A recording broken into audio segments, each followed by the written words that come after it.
Bismillahirrahmanirrahim. Assalamualaikum everyone. I welcome all of you in lecture number 8 today. Lecture number 8 grammar series की continuity के अंदर है।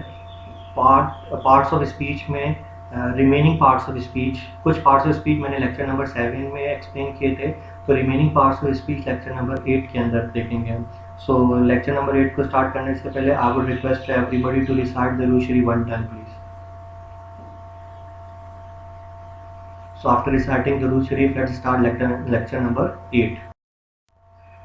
Parts of speech हम देख चुके हैं कि पार्ट्स ऑफ स्पीच क्या होते हैं, क्लासिफिकेशन ऑफ वर्ड्स क्या है, ये सारी चीज़ें आप रिव्यू कर सकते हैं लेक्चर नंबर 7 में। जिसने लेक्चर नंबर 7 नहीं देखा उसमें मैंने डिटेल में नाउन और नाउन की काइंड्स को एक्सप्लेन किया था कि नाउन की टोटल काइंड्स कितनी होती हैं और पार्ट्स ऑफ स्पीच कैसे आया था, कैसे बना, डेफिनेशन क्या है, सारी चीज़ें हम देख चुके हैं। तो आज के लेक्चर हम स्टार्ट करेंगे प्रोनाउन से। What is pronoun? प्रोनाउन होता क्या है? प्रोनाउन बेसिकली कॉम्बिनेशन है दो वर्ड्स का, प्रो और नाउन। प्रो का मतलब होता है की जगह और नाम का मतलब होता है इस्म। ऐसा लफ्ज जो कि इस्म की जगह पर इस्तेमाल हो वो क्या कहलाएगा? प्रोनाउन कहलाएगा। हमने नाउन में देखा था कि नाउन क्या था, जो भी चीज़ आपके इर्द गिर्द मौजूद है वो नाउन है। प्रोनाउन क्या है? कोई भी चीज़ जो नाम की जगह पर इस्तेमाल होगी वो क्या है? प्रोनाउन है। तो प्रोनाउन का इस्तेमाल क्यों किया गया? देखिए, प्रोनाउन का काम क्या होता है? प्रोनाउन नाउन की रिपीटेशन को रोकता है, उसकी जगह पर इस्तेमाल होता है। क्यों? ताकि नाउन बार बार एक ही दफ़ा रिपीट ना हो, बल्कि एक दफ़ा इस्तेमाल हो और उसके बाद हम उसका रेलेवेंट प्रोनाउन इस्तेमाल करें। तो प्रोनाउन का पर्पस क्या होता है? वो नाउन की रिपीटेशन को रोकता है। डेफिनेशन अगर हम देखें तो डेफिनेशन क्या बनेगी? A word which is use in place या इंस्टेड ऑफ नाउन। ये वर्ड इंस्टेड होता है, इंस्टेड नहीं होता। कुछ लोग इसको इंस्टेड पढ़ते हैं, actual word is instead. A word which is used in place instead of noun, एक ऐसा लफ्ज जो कि इस्म की जगह पर इस्तेमाल हो वो क्या कहलाएगा? Pronoun. And it stops the repetition of noun, जो कि मैंने आपको अभी बताया। दैट एग्जांपल अगर हम देखें, Ali is a good person. अब इसके अंदर अली एक नाउन है, इसका हम प्रोनाउन क्या बनाएंगे? He is a good person. There are 7 pronoun, total pronoun 7 होते हैं। कौन कौन से? I, we, you, they, he, she and it. I किसके लिए इस्तेमाल होता है? अगर एक इंसान जो बात कर रहा है उसके लिए क्या इस्तेमाल होगा? आई। और अगर एक से ज्यादा लोग बात कर रहे हैं तो वो क्या हो जाएगा? वी। सामने वाले के लिए क्या इस्तेमाल होता है? यू इस्तेमाल होता है। अगर वो एक होगा उसके लिए भी यू और एक से ज्यादा होंगे उनके लिए भी यू। और दे इस्तेमाल होता है बहुत सारे लोगों के लिए जिनके बारे में हम बात कर रहे हैं। हो सकता है वो मौजूद हो और हो सकता है वो मौजूद ना हो। तो बहुत सारे लोगों के लिए बारे में बात होगी तो वो दे हो जाएगा। It can be male, it can be female, combine भी हो सकते हैं, तो सबके लिए दे इस्तेमाल होगा। अगर किसी एक मेल के बारे में बात हो रही है तो उसके लिए इस्तेमाल करेंगे ही। किसी फीमेल के लिए इस्तेमाल करेंगे शी। और इट किसी बेजान चीज के लिए, मंथ नेम के लिए और डिफरेंट चीजों के लिए इस्तेमाल होता है। तो ये सारे क्या कहलाते हैं? प्रोनाउन कहलाते हैं। Kinds of pronoun. प्रोनाउन की काइंड्स कितनी होती हैं? There are 6 kinds of pronoun. Normally आपने 4 काइंड्स पढ़ी हैं, तो रिमेनिंग 2 काइंड्स मैं इसको डिटेल में एक्सप्लेन करने की कोशिश करूंगा। 6 काइंड कौन कौन सी है? Number 1 subjective pronoun, number 2 objective pronoun, 3rd possessive pronoun, 4th reflexive pronoun. ये चारों काइंड्स आपने नॉर्मली अपने एजुकेशन के अंदर पढ़ी भी होंगी। 5th कौन सी होती है? Demonstrative pronoun. And the 6th one is interrogative pronoun. ये 6 काइंड्स होती हैं। पहले 4 को एक्सप्लेन करूंगा, देन डेमोस्ट्रेटिव और इंटेरोगेटिव को मैं अलग अलग एक्सप्लेन करूंगा ताकि आपको ज्यादा समझने में आसानी हो सके। Subjective pronoun. देखिए, डेफिनेशन का रट्टा नहीं मारना, आपने डेफिनेशन को बाय वर्ड समझना है तो आपके लिए डेफिनेशन बनाना आसान हो जाएगा। सब्जेक्टिव प्रोनाउन में देखें सब्जेक्ट इस्तेमाल हुआ है। मैंने सब्जेक्ट और ऑब्जेक्ट को अगर मैं एक्सप्लेन करूं तो जुमले में एक काम करने वाला होता है और एक काम को रिसीव करने वाला है। जो काम करने वाला है वो सब्जेक्ट कहलाता है और जो एक्शन को रिसीव करने वाला होता है वो ऑब्जेक्ट कहलाता है। तो सब्जेक्टिव प्रोनाउन क्या हो जाएगा? इसमें सब्जेक्ट इस्तेमाल हुआ है तो ऐसा प्रोनाउन जो कि सब्जेक्ट की जगह पर इस्तेमाल हो। तो डेफिनेशन क्या बनी? Pronoun which is use in place of subject. इसके अंदर जो इंपॉर्टेंट चीज है वो क्या याद रखनी है? Subject. Objective pronoun. Objective pronoun में देखें वर्ड ऑब्जेक्ट इस्तेमाल हुआ है, तो ऐसा प्रोनाउन जो कि ऑब्जेक्ट की जगह पर इस्तेमाल हो तो इसके अंदर आपने क्या याद रखना है? ऑब्जेक्ट। तो डेफिनेशन याद ही नहीं करनी, आपने देखना है ऑब्जेक्टिव प्रोनाउन में ऑब्जेक्ट आ रहा है तो pronoun which is use in place of object हो जाएगा। Then possessive pronoun. Possessive pronoun, possessive का वर्ड निकला है पोजीशन से। लेक्चर नंबर 7 में नाउन पॉसेसिव केस को एक्सप्लेन करते हुए मैंने पॉसेसिव का वर्ड बताया था कि पोजीशन क्या होता है, मलकियत होता है, मिल्कियत होता है, तो उसको आप दोबारा देख सकते हैं। तो पॉसेसिव प्रोनाउन एक ऐसा प्रोनाउन होता है जो कि मिल्कियत को शो करता है। तो pronoun that shows position. Fourth kind कौन सी है? Reflexive pronoun. रिफ्लेक्सिव का वर्ड निकला है रिफ्लेक्ट से। रिफ्लेक्ट का मतलब होता है अक्स। हम मिरर में खड़े होते हैं, हमारा इमेज जाता है, इमेज रिफ्लेक्ट होकर वापस आता है, तो ये क्या कहलाती है? रिफ्लेक्शन कहलाती है। आपने 9 मैट्रिक के अंदर स्पेशली फिजिक्स में आपने ये रिफ्लेक्शन ऑफ मिरर वगैरह के बारे में पढ़ा होगा। तो रिफ्लेक्सिव प्रोनाउन क्या होता है? Pronoun that reflects the action. ये होते क्या है, इनको अभी हम देखेंगे। अभी सिर्फ मैं डेफिनेशन एक्सप्लेन कर रहा हूँ। सब्जेक्ट की जगह पर इस्तेमाल होगा सब्जेक्टिव प्रोनाउन, ऑब्जेक्ट की जगह पर इस्तेमाल होगा ऑब्जेक्टिव प्रोनाउन, मिल्कियत को शो करेगा पजेसिव प्रोनाउन, एक्शन को रिफ्लेक्ट करेगा तो रिफ्लेक्सिव प्रोनाउन। इन तमाम डेफिनेशन में मैंने वर्ड इस्तेमाल किया pronoun which is use, pronoun which is use, pronoun that shows, pronoun that reflect. इसमें मैंने ये इस्तेमाल नहीं किया कि वर्ड विच इज यूज। अगर मैं इस्तेमाल करूंगा वर्ड विच इज यूज, तो मैंने आपको बताया अप्रॉक्स इंग्लिश के अंदर 800,000 वर्ड्स हैं। तो इसका मतलब क्या हुआ? उन 800,000 वर्ड्स में से कोई भी लव सब्जेक्ट की जगह पे आ जाए तो वो सब्जेक्टिव प्रोनाउन होगा। ऐसा नहीं है, 7 प्रोनाउन में से अगर कोई आएगा तो वो ही सिर्फ सब्जेक्टिव प्रोनाउन होगा। तो डेफिनेशन बिल्कुल चेंज हो जाएगी अगर आप इस्तेमाल करेंगे a word which is used, तो वो गलत हो जाएगा। सही क्या है? Pronoun which is used.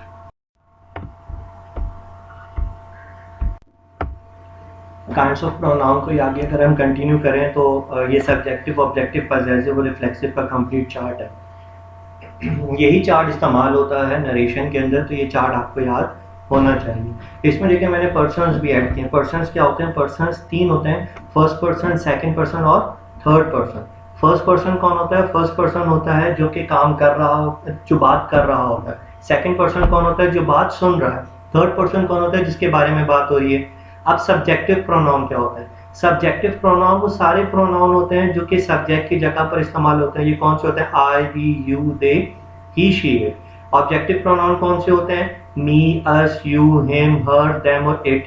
Possessive mine, ours, yours, his, hers, theirs और its. Reflexive myself. Subjective subject की जगह पे, ऑब्जेक्टिव ऑब्जेक्ट की जगह पे, पजेसिव जो एक्शन को रिफ्लेक्ट करते हैं और रिफ्लेक्सिव जो कि एक्शन को रिफ्लेक्ट करते हैं। इसकी मैं एग्जांपल अभी ये दूंगा। फर्स्ट पर्सन देखिए कौन सा है? आई और वी फर्स्ट पर्सन होता है जो बात करने वाले होते हैं। यू हमेशा सिर्फ और सिर्फ क्या है? Second person. He, she, it, they और इट क्या होंगे? थर्ड पर्सन जो मैंने लिख दिए हैं। अगर हम एग्जांपल्स की बात करें इनकी, तो सब्जेक्टिव प्रोनाउन कौन सा होता है? I, we, you, they, he, she, it. इसमें देखें I teach you, I subject की जगह पर इस्तेमाल हो रहा है, इस वजह से ये क्या कहलाएगा? Subjective pronoun. यही आई ऑब्जेक्ट में चला जाएगा तो क्या बन जाएगा? मी बन जाएगा। अगर हम ऑब्जेक्टिव प्रोनाउन की एग्जांपल देखें तो ऑब्जेक्टिव प्रोनाउन कौन से हैं? इसी चार्ट से ही मैंने कॉपी किया है। मी, us, you, him, her, it और देम। अब देखिए पहले सेंटेंस में था आई टीच इंग्लिश। आई की जगह सब्जेक्ट है तो सब्जेक्ट की जगह पर इस्तेमाल हुआ, इस वजह से आई है। दूसरी एग्जांपल मैंने आई को ही ऑब्जेक्ट में ले लिया, तो मैंने एग्जांपल क्या बनाई? Ali teaches me. अब अली टीचेस आई करेंगे तो वो क्या हो जाएगा? रॉन्ग हो जाएगा। अली टीचेस मी का मतलब क्या है? ये ऑब्जेक्ट की जगह पे है तो आई किस में चेंज हो गया? ऑब्जेक्टिव प्रोनाउन में चेंज हो गया। देन पजेसिव प्रोनाउन कौन से होते हैं? माइन, आर्स, कुछ आवर्स पढ़ते हैं लेकिन एक्चुअल प्रोनाउंसिएशन इसकी क्या होती है? Ours. Yours, his, hers, its और देयर।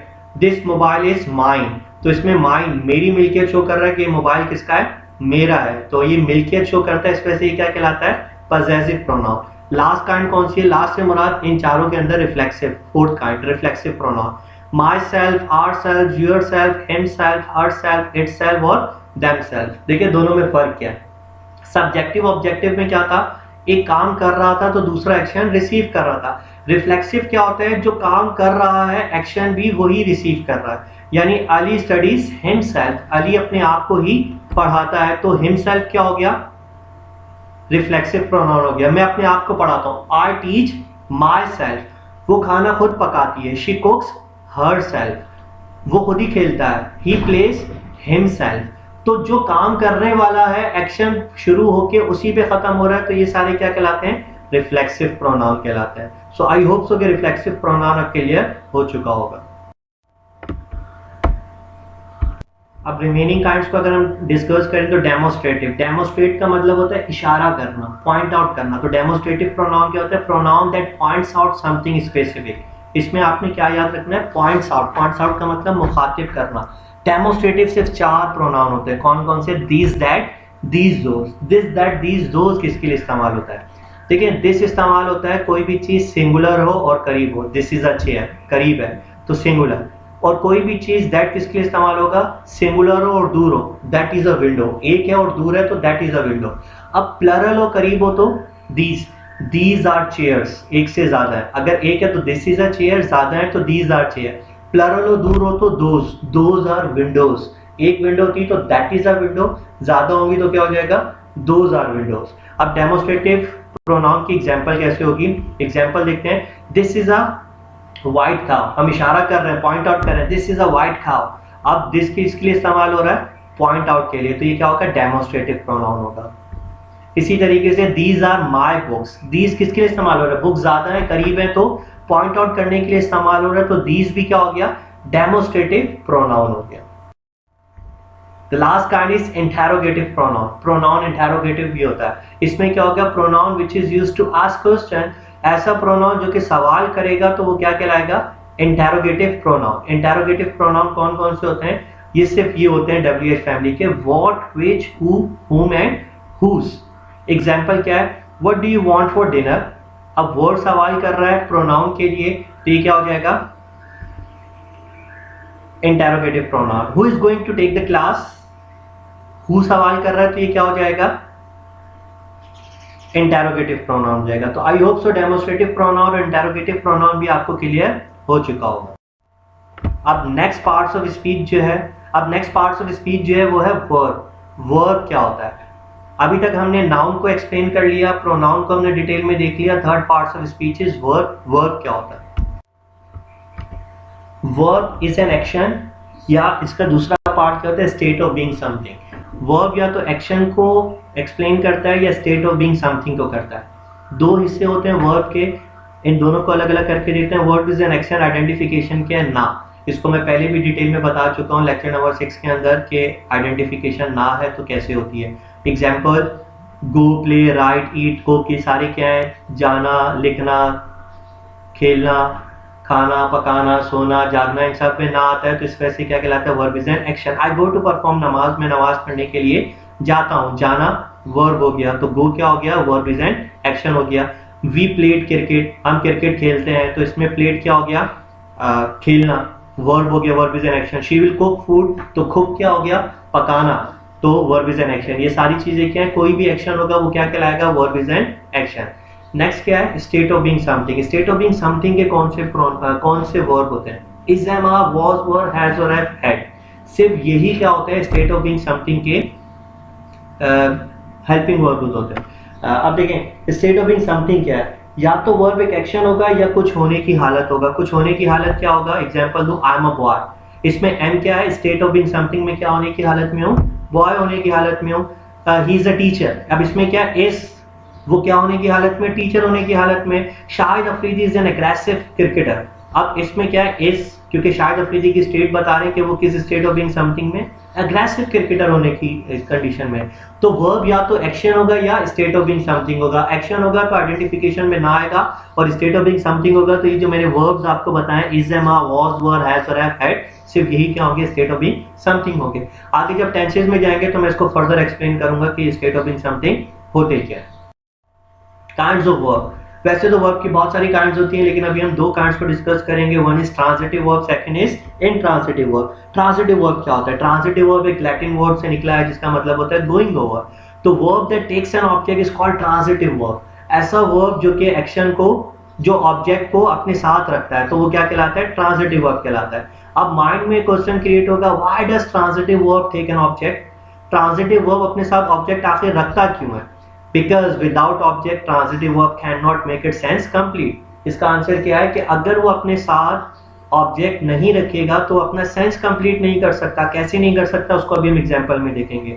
नेक्स्ट क्वेश्चन होता है, how can we get to know that sense is not completed. हमें किस तरह पता लगे कि सेंस कंप्लीट नहीं है। सो इफ क्वेश्चन ऑफ क्या इज क्रिएटेड, अगर कहीं पे क्या का सवाल पैदा हो जाए तो क्या होगा, इसका मतलब हमें सेंस कंप्लीट नहीं है। एग्जाम्पल्स देखें तो ज्यादा समझ में आएगा। एग्जाम्पल्स, आई ईट। अब जुमला अगर हम यहाँ पे खत्म कर दें, आई ईट, मैं खाता हूं, तो फौरन माइंड में क्वेश्चन आएगा क्या। अब क्या का क्वेश्चन क्रिएट हो रहा है, इसका मतलब सेंस कंप्लीट नहीं है। तो मैं क्या बोल रहा हूँ, आई ईट फूड, मैं खाना खाता हूं। अब इसमें क्या हो गया, ईट ट्रांजिटिव वर्ब है, क्यों, क्योंकि उसका सेंस मुकम्मल करने के लिए अपने साथ ऑब्जेक्ट की जरूरत पड़ रही है। ही प्लेस, वो खेलता है, फौरन माइंड में आएगा क्या, ही प्लेस क्रिकेट, वो क्रिकेट खेलता है। इसका मतलब प्लेस भी एक ट्रांजिटिव वर्ब हुआ क्योंकि उसको ऑब्जेक्ट रखने की अपने साथ जरूरत होती है। देन आई विल टीच, अब आई विल टीच फौरन माइंड में आएगा क्या, तो अगर मैं बोलूं आई विल टीच इंग्लिश, तो इसका मतलब टीच भी एक ऐसा वर्ब हो गया जिसको अपना सेंस मुकम्मल करने के लिए ऑब्जेक्ट की जरूरत पड़ती है। तो अब देखते हैं how to identify transitive verb. इसको हमने रिकॉग्नाइज तो कर लिया, लेकिन हमें वर्ब में किस तरह पता लगे, जुमले में अगर कोई वर्ब आ रहा है तो हमें किस तरह पता लगे कि वर्ब ट्रांजिटिव है या इंट्रांजिटिव है।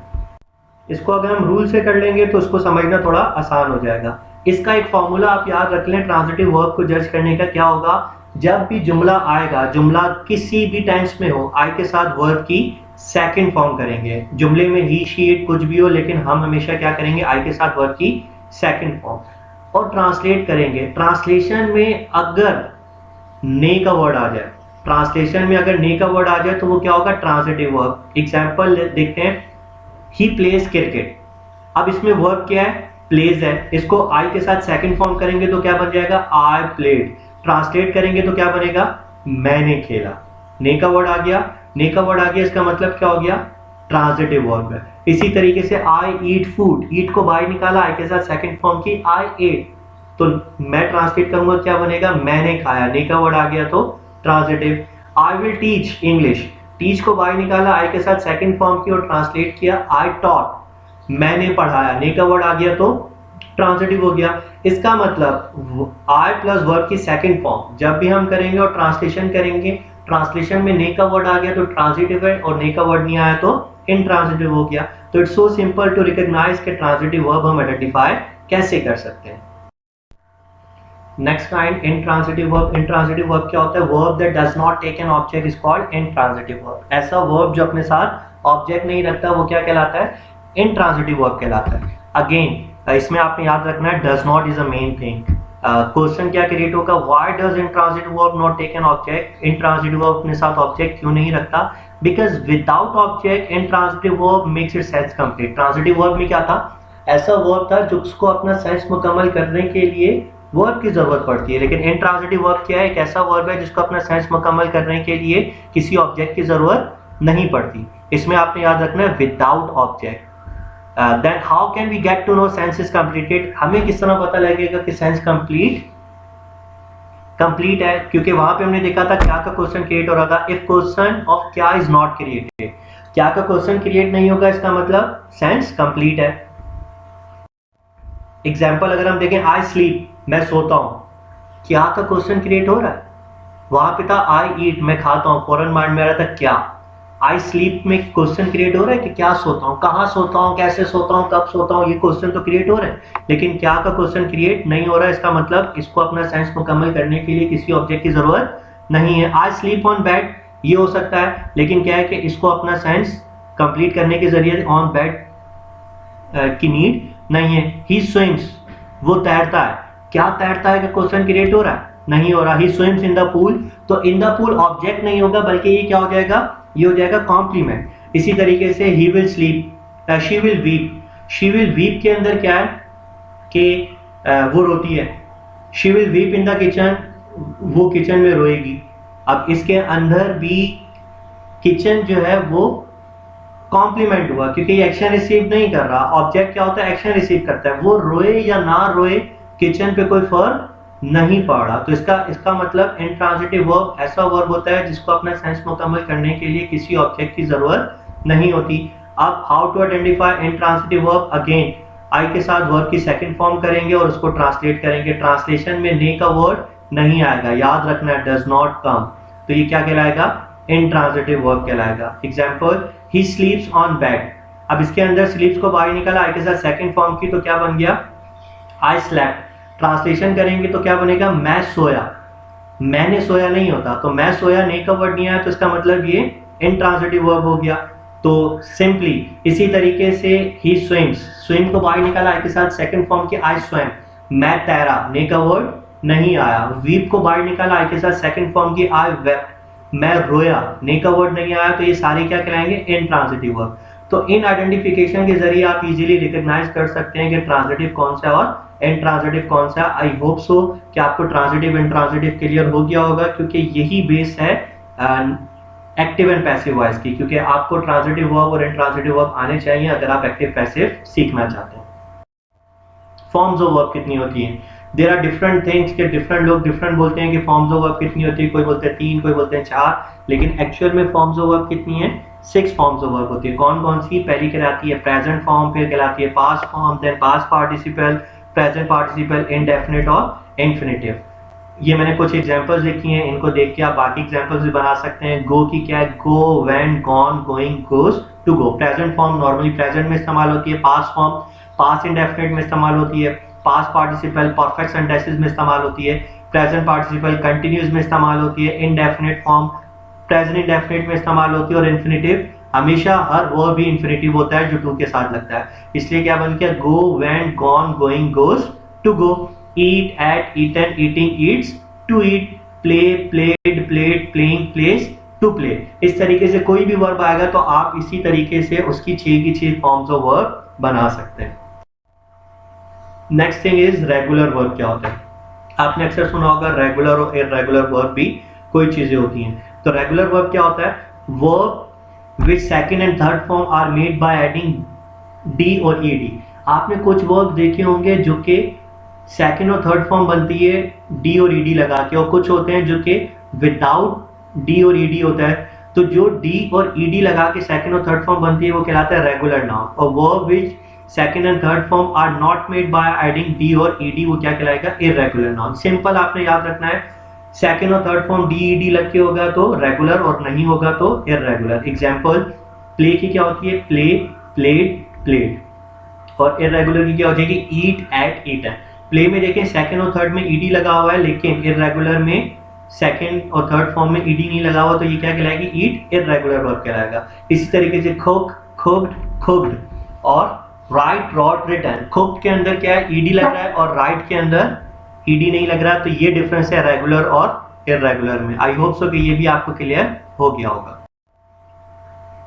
Next parts of speech is adjective. Adjective क्या होता है? अभी तक हम नाउन को कंप्लीट कर चुके हैं लेक्चर 7 में, 8 के अंदर प्रोनाउन और वर्ब को डिटेल में देख चुके हैं। अब एडजेक्टिव क्या होता है? एडजेक्टिव और प्रोनाउन में जो थोड़ी बहुत डिफरेंशिएशन होती है और जो सिमिलैरिटी होती है उसको और कंफ्यूजन होती है उसको दूर करने की कोशिश करूंगा। एडजेक्टिव क्या होता है? कोई भी लफ्ज जो नाउन और प्रोनाउन की खासियत को बयान करता है। A word that describes noun और प्रोनाउन।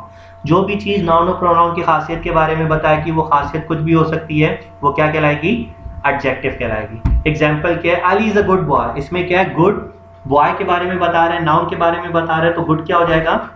गुड सिंपली एक एडजेक्टिव हो जाएगा। Ayesha is an intelligent girl. अब इंटेलिजेंट क्या है? गर्ल के बारे में बता रहे हैं, तो इंटेलिजेंट क्या हो जाएगा? एडजेक्टिव हो जाएगा। Kinds of adjective. एडजेक्टिव की कितनी काइंड्स होती हैं? There are 6 kinds of adjective. Pronoun की भी 6 काइंड्स थी, एडजेक्टिव की भी 6 काइंड्स हैं। कौन कौन सी? नंबर 1 अगर हम देखें, एडजेक्टिव ऑफ क्वालिटी, सेकंड है एडजेक्टिव ऑफ क्वांटिटी, देन है adjective of numbers. Adjective of quantity और एडजेक्टिव ऑफ नंबर कुछ बुक्स में आपको सिमिलर मिलेगी। देन है डेमोस्ट्रेटिव एडजेक्टिव। अभी हमने पढ़ा था डेमोस्ट्रेटिव प्रोनाउन, अब हम क्या पढ़ेंगे? Demonstrative adjective. तो मैं आपको यहाँ पे बताऊंगा कि दोनों में फर्क क्या है। Then interrogative adjective. हम इंटेरोगेटिव प्रोनाउन भी पढ़ चुके हैं, तो दोनों में मैं डिफरेंस बताऊंगा। देन पजेसिव एडजेक्टिव क्या होता है। सो स्टार्ट करते हैं kinds of adjective one by one. Adjective of quality, word that describes the quality of noun and pronoun. एक ऐसा लफ्ज जो नाउन और प्रोनाउन की क्वालिटी को बयान करेगा, तो वो क्या कहलाएगा? Adjective of quality. इसमें आपने वर्ड याद रखना है क्वालिटी। एग्जांपल क्या है? I have a nice car. अब इसमें क्या है? नाइस क्या बता रहे हैं? कार के बारे में बता रहे हैं, एक क्वालिटी बता रहे हैं, तो ये क्या हो जाएगा? एडजेक्टिव ऑफ क्वालिटी हो जाएगा। She has beautiful dress. Beautiful किसके बारे में बता रहे हैं? ड्रेस के बारे में बता रहे हैं, नाउन के बारे में खासियत बता रहे हैं, तो ये क्या हो जाएगा? Adjective of quality. अब note, it gives the answer of word kind. Normally adjective of quality answer देता है वर्ड काइंड ऑफ क्वेश्चन जब हम करते हैं। लाइक अगर मैं क्वेश्चन करूं I have a nice car, मैं क्वेश्चन क्या करूंगा? What kind of car do you have, तो मैं क्या बोलूंगा? Nice car. तो ये आंसर क्या दे रहा है? वर्ड काइंड का। शी हैज ब्यूटीफुल ड्रेस, तो मैं क्वेश्चन क्या करूंगा? What kind of dress does she have, तो आंसर क्या हो जाएगा? Beautiful dress. तो ब्यूटीफुल क्या हो जाएगा? Adjective of quality. It also set to be descriptive adjective, adjective of quality को और क्या कहते हैं, डिस्क्रिप्टिव एडजेक्टिव भी कहते हैं। ये सिर्फ जनरल नॉलेज के लिए आपने याद रखना है। Next kind is adjective of quantity. Adjective of quantity क्या होता है, words that describe the quantity of noun and pronoun. वो था quality of noun and pronoun, ये क्या है, quantity of noun and pronoun. तो इसमें आपने याद रखना है क्वांटिटी को। आई हैव इनफ मनी, अब इनफ मनी के बारे में बता रहा है तो ये क्या हो जाएगा, adjective of quantity. I have some suggestion, अब सम किसके बारे में बता रहा है, सजेशन के बारे में बता रहा है, तो सम भी क्या हो गया, क्वांटिटी हो गया, तो एडजेक्टिव ऑफ क्वांटिटी हो गया। I have very little amount of knowledge, तो लिटिल क्या हो गया, क्वांटिटी के बारे में बता रहा है, तो ये भी क्या हो जाएगा, एडजेक्टिव ऑफ क्वांटिटी हो जाएगा। अब note, it gives the answer of how much, वो क्या कह रहा था, व्हाट काइंड का आंसर दे रहा था यहाँ पे, how much money do you have, how much suggestions do you have, how much knowledge do you have.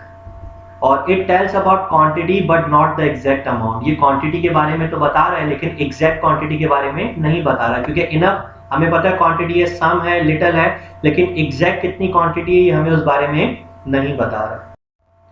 Next kind is adjective of numbers. Adjective of number क्या है, word that describe the exact number of noun and pronoun. Adjective of quantity में क्या था, quantity तो बता रहा था लेकिन एग्जैक्ट नंबर नहीं बता रहा था। इसमें क्या हो रहा है, एडजेक्टिव ऑफ नंबर्स के अंदर एग्जैक्ट क्वांटिटी बता रहा है। एग्जांपल, आई हैव 4 एप्पल्स, तो 4 किसके बारे में बता रहा है, एप्पल्स के बारे में। आई हैव 2 सजेशन, अब एग्जैक्ट क्वांटिटी के बारे में बता रहा है कि 2 सिर्फ 2 ही है। देन आई हैव 1 क्वेश्चन, 1 किसके बारे में बता रहा है, एग्जैक्ट क्वांटिटी के बारे में बता रहा है। It gives the answer of how many, ये किसके बारे में जवाब देता है, हाउ मेनी के बारे में। It tells about exact quantity, तो हमेशा क्या करता है, एग्जैक्ट क्वांटिटी के बारे में बताता है। और हाउ मेनी क्या होगा, how many apples do you have, how many suggestions do you have, how many questions do you have, तो हमेशा ये आंसर देता है हाउ मेनी से। डेमोस्ट्रेटिव एडजेक्टिव, डेमोस्ट्रेटिव एडजेक्टिव क्या होता है, word that points out person, place और थिंग। इसमें आपने याद रखना है पॉइंट्स आउट, तो पॉइंट्स आउट होगा तो ये क्या कहलाएगा, पर्सन, प्लेस और थिंग के बारे में। There are 4 demonstrative adjective, this, that, this, those. Adjective demonstrative pronoun में भी हमने यही चारों पढ़े थे और डेमोस्ट्रेटिव एडजेक्टिव में भी यही चारों है। फर्क क्या होगा उसको अभी मैं एक्सप्लेन करूंगा। अगेन वही चीज, दिस सिंगुलर करीब के लिए और दैट सिंगुलर दूर के लिए, दिस प्लरल करीब के लिए और दोस प्लरल दूर के लिए। अगर इनके एग्जांपल देखें तो दिस बुक इज माइन, अब दिस बुक के बारे में बता रहे इशारा करके, तो ये क्या हो जाएगा, डेमोस्ट्रेटिव एडजेक्टिव हो जाएगा। This, that shirt is your, अब दैट शर्ट के बारे में बता रहे हैं कि वो जो दूर शर्ट रखी हुई है एक, वो आपकी है, इशारा करके बता रहे हैं, तो ये क्या कहलाएगा, डेमोस्ट्रेटिव एडजेक्टिव कहलाएगा। Difference between demonstrative pronoun and demonstrative adjective, क्योंकि दिस, दैट, दिस, दोस हम डेमोस्ट्रेटिव प्रोनाउन के तौर पे भी पढ़ चुके हैं और दिस, दैट, दिस, दोस हम डेमोस्ट्रेटिव एडजेक्टिव के तौर पे भी पढ़े। दोनों में फर्क क्या होगा, देखें, दिस बुक इज माइन, इसमें दिस किसके बारे में बता रहा है, बुक के बारे में, तो ये क्या हो जाएगा, डेमोस्ट्रेटिव एडजेक्टिव हो जाएगा। और दिस इज योर बुक, इसमें क्या हो जाएगा, दिस के बाद इज आ रहा है, तो ये क्या हो जाएगा, प्रोनाउन हो जाएगा। जब भी दिस के बाद नाउन या प्रोनाउन लग जाए तो वो एडजेक्टिव कहलाएगा, और अगर दिस के बाद इज एम आर लग रहा है, वॉज वर्ड लग रहा है, तो ये क्या हो जाएगा, प्रोनाउन कहलाएगा। दोनों में सिर्फ थोड़ा सा फर्क है, दोनों का फंक्शन सेम है। एक क्या करेगा, नाउन और प्रोनाउन के बारे में बता रहा होगा, दिस ना, उसके बाद फौरन दिस, दैट, दिस, दोस के बाद नाउन आ जाएगा, तो ये क्या हो जाएगा, एडजेक्टिव हो जाएगा। और अगर दिस के बाद दिस, दैट, दिस, दोस के बाद is, am, are, was were आ जाएगा, तो ये क्या बन जाएगा, प्रोनाउन बन जाएगा। तो आई होप सो कि इसकी आप थोड़ी सी प्रैक्टिस करेंगे तो आपको डेमोस्ट्रेटिव एडजेक्टिव और डेमोस्ट्रेटिव प्रोनाउन क्लियर हो जाएंगे। Then interrogative adjective, WH words which are used with noun to ask a question, ये भी 4 इंटेरोगेटिव होते हैं। कौन कौन से, word, which, whose and whom। यही सारी चीजें हमने पढ़ी थी इंटेरोगेटिव प्रोनाउन के अंदर। अब उसमें और इसमें क्या फर्क है, पहले इंटेरोगेटिव एडजेक्टिव देख लेते हैं। विच बुक इज योर्स, अब विच बुक के बारे में सवाल कर रहा है तो ये क्या कहलाएगा, इंटेरोगेटिव एडजेक्टिव कहलाएगा। Whose pen is it, whose किसके बारे में सवाल कर रहा है, पेन के बारे में सवाल कर रहा है, तो ये क्या कहलाएगा, इंटेरोगेटिव एडजेक्टिव कहलाएगा। अगर हम डिफरेंस देखें इंटेरोगेटिव एडजेक्टिव और इंटेरोगेटिव प्रोनाउन का, कि एडजेक्टिव और प्रोनाउन में क्या फर्क है, तो अगर हम इसकी एग्जांपल देखें तो एग्जांपल क्या है, विच बुक इज योर्स। अब विच के बाद फौरन क्या आ रहा है, बुक आ रहा है, और दूसरा क्या है, विच इज योर बुक, और विच के बाद क्या आ रहा है, इज आ रहा है। सेम एग्जाम्पल जिस तरीके से हमने देखा था दिस दैट दिस दोज में कि दिस के बाद नाउन आ रहा है तो वो एडजेक्टिव था, और दिस के बाद दिस दैट दिस दोज के बाद अगर is am are was were आ रहा है तो वो क्या बन जाएगा, प्रोनाउन बन जाएगा। सेम एग्जाम्पल है, विच के बाद नाउन आ रहा है बुक तो ये क्या कहलाएगा, इंटेरोगेटिव एडजेक्टिव, और विच के बाद इज एम आर आ रहा है तो ये क्या बन जाएगा, इंटेरोगेटिव प्रोनाउन। सेम कॉन्सेप्ट है, सिर्फ थोड़ी सी कंफ्यूजन होती है कि अगर इसके बाद कौन सा लेटर आएगा, कौन सा वर्ड आएगा तो ये क्या बन जाएगा। इसकी थोड़ी सी आपने प्रैक्टिस करनी है तो आप इसको इजीली रिकॉग्नाइज कर सकते हैं। Then possessive adjective, possessive adjective कौन से होते हैं, word that are used to show ownership, जो मिल्कियत को शो करते हैं वो क्या कहलाते हैं, पजेसिव एडजेक्टिव। इसके अंदर आपको याद रखना है वर्ड ऑनरशिप का। पजेसिव एडजेक्टिव कौन कौन से होते हैं, एक पजेसिव प्रोनाउन भी थे और एक पजेसिव एडजेक्टिव है। पजेसिव एडजेक्टिव कौन से हैं, माय, आर, हिज, हर और their. Example, Ali left his bat at home. अब इसमें क्या है, हिज बैट के बारे में बता रहा है तो ये क्या कहलाएगा, possessive adjective. I have your pen, your किसके बारे में बता रहा है, पेन के बारे में बता रहा है तो योर क्या हो जाएगा, पजेसिव एडजेक्टिव हो जाएगा। अगर अब डिफरेंस देखें पजेसिव एडजेक्टिव और पजेसिव प्रोनाउन में क्या फर्क है, जिस तरह अभी हमने डिफरेंस देखा था इंटेरोगेटिव एडजेक्टिव और इंटेरोगेटिव प्रोनाउन का, और सिमिलरली हमने डिफरेंस देखा था डेमोस्ट्रेटिव एडजेक्टिव और डेमोस्ट्रेटिव प्रोनाउन का। तो ये थर्ड डिफरेंस है पजेसिव एडजेक्टिव और पजेसिव प्रोनाउन। इसमें क्या फर्क है, इसमें भी Ali left his bat at home, his के बाद हमेशा क्या आ रहा है, नाउन आ रहा है तो ये क्या कहलाएगा, पजेसिव एडजेक्टिव, और दिस बैट इज हिज, तो हिज के बाद कोई नाउन और प्रोनाउन नहीं आ रहा है तो ये क्या कहलाएगा, प्रोनाउन कहलाएगा। डेमोस्ट्रेटिव पजेसिव एडजेक्टिव कौन कौन से थे, me, my, your, his, her, और पजेसिव प्रोनाउन कौन से थे, mine, yours, ours, his, hers, theirs. तो ये फर्क है। अब आप प्रोनाउन, पजेसिव प्रोनाउन की जो स्लाइड है उसको आप देखें और पजेसिव एडजेक्टिव को दोबारा से देखेंगे तो ये सारी चीजें आपको दोबारा क्लियर हो जाएंगी। अब कंफ्यूजन क्या होती है, इसमें से जो कुछ चीजें हैं कंफ्यूज करने वाली, मैं उसको क्लियर कर दूं कि how to recognise adjective of pronoun. अभी जो हमने चीजें पढ़ ली हैं, अब उसके अंदर हमने ये देखा है कि हाउ टू रिकॉग्नाइज एडजेक्टिव और प्रोनाउन, जो मैंने रिकॉग्निशन बताई है, तो हमें किस तरह पता लगे आसान तरीके से कि एडजेक्टिव और प्रोनाउन में बेसिकली फर्क क्या है। Word which is use instead of noun, अगर नाउन की जगह पर इस्तेमाल हो रहा है तो वो क्या है, सिंपली प्रोनाउन है। और word use to describe noun, और जो नाउन को डिस्क्राइब कर रहा है वो क्या है, एडजेक्टिव। जब भी मैंने आपको क्या बताया था, जितने डेमोस्ट्रेटिव के अंदर भी, इंटेरोगेटिव के अंदर भी, पजेसिव के अंदर भी, इन तमाम के बाद नाउन आ रहा है तो इसका मतलब वो नाउन को डिस्क्राइब कर रहा है, तो वो सारे क्या है, एडजेक्टिव है। और डेमोस्ट्रेटिव, पजेसिव और इंटेरोगेटिव तीनों में आप देखें प्रोनाउन के बाद कोई नाउन नहीं आ रहा, तो इसका मतलब वो नाउन की जगह पर इस्तेमाल हो रहा है, वो क्या है, प्रोनाउन होगा। तो ये दो चीजें अगर आप अपने माइंड में बिठा लेंगे तो आप कभी भी कंफ्यूज नहीं होंगे इंशाल्लाह प्रोनाउन के अंदर और एडजेक्टिव के अंदर। रिव्यू ऑफ एडजेक्टिव, अगर मैं एडजेक्टिव की पांचों काइंड्स का रिव्यू दूं तो वो क्या होगा, 6 की 6 काइंड्स का। एडजेक्टिव ऑफ क्वालिटी, एग्जांपल किया है, baby has soft skin, soft quality के बारे में बता रहे हैं तो ये क्या हो जाएगा, adjective of quality. Adjective of quantity क्या हो जाएगा, I have enough knowledge. Enough किसके बारे में बता रहा है, नॉलेज के बारे में, क्वांटिटी तो बता रहा है लेकिन ये एग्जैक्ट क्वांटिटी नहीं बता रहा। थर्ड की adjective of number, I have 7 mangoes. अब यहाँ पे क्वांटिटी भी बता रहा है और एग्जैक्ट बता रहा है तो ये क्या हो जाएगा, एडजेक्टिव ऑफ नंबर हो जाएगा। Then demonstrative adjective, that pen is mine, ये पेन मेरा है। अब दैट के फौरन बाद देखें क्या आ रहा है, नाउन आ रहा है तो ये क्या कहलाएगा, डेमोस्ट्रेटिव एडजेक्टिव। अगर इसके बाद नाउन नहीं आता तो ये क्या हो जाता, दैट डेमोस्ट्रेटिव प्रोनाउन बन जाता। इसी तरीके से interrogative adjective, whose bicycle is it, whose के बाद देखें बाइसाइकिल, नाउन आ रहा है तो ये क्या है, इंटेरोगेटिव एडजेक्टिव है। अगर हुज के बाद नाउन नहीं आता तो ये क्या बन जाता, इंटेरोगेटिव प्रोनाउन बन जाता। Then possessive adjective, last kind है possessive adjective, my mother is here. अब माय किसके बारे में बता रहे हैं, मदर के बारे में बता रहे हैं, माय के बाद भी नाउन आ रहा है तो ये क्या कहलाएगा, पजेसिव एडजेक्टिव कहलाएगा। अगर माय के बाद नाउन नहीं आता तो ये क्या बन जाता, पजेसिव प्रोनाउन बन जाता। So this is the end of this lecture, lecture number 8। इसके अंदर मैंने प्रोनाउन को, वर्ब को और एडजेक्टिव को और उसके डिफ्रेंसिएशन को क्लियर करने की कोशिश किया। आई होप सो कि आपको समझ में आया होगा। अगर आपको इस वीडियो में एक चीज़ भी नहीं सीखने को मिली है तो अल्लाह ताला की ज़ात का शुक्र लाजमी अदा कीजिएगा, क्योंकि शुक्र करने से अल्लाह ताला की ज़ात खुश होती है और हमारे इल्म में इजाफा होता है। और इसके बाद की जो लास्ट ग्रामर की जो लेक्चर होगा, लेक्चर नंबर 9, वो होगा रिमेनिंग एडवर्ब, प्रेपोजिशन, कंजंक्शन और इंटरजेक्शन के ऊपर होगा, जो इंशाल्लाह कल डिलीवर होगा। So till that wait for the next lecture. Thank you very much.